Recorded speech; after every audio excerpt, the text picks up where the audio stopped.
Hi అండి అందరికీ ఈరోజు మరి ఒక మంచి కథ అయితే చెప్పుకుందాం. అదే ఎలుక సింహం కథ. వీడియో లాస్ట్ వరకు అయితే చూడండి, చాలా బాగుంటుంది. అనగనగా ఒక అడవిలో ఎలుక సింహం ఉండేవి.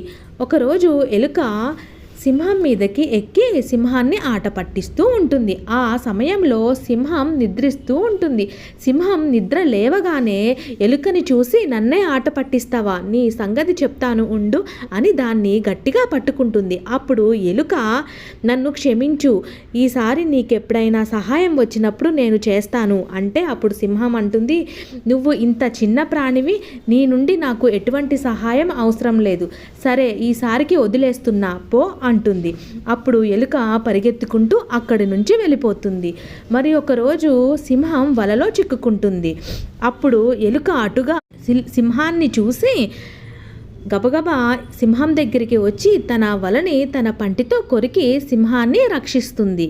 చూసారా, తను మంచి చేసింది కాబట్టి సింహానికి మంచే జరుగుతుంది. మంచి చేస్తే మంచి జరుగుతుంది. ఇదే ఈరోజు నీతి. లైక్ చేయండి, షేర్ చేయండి, సబ్స్క్రైబ్ చేయండి.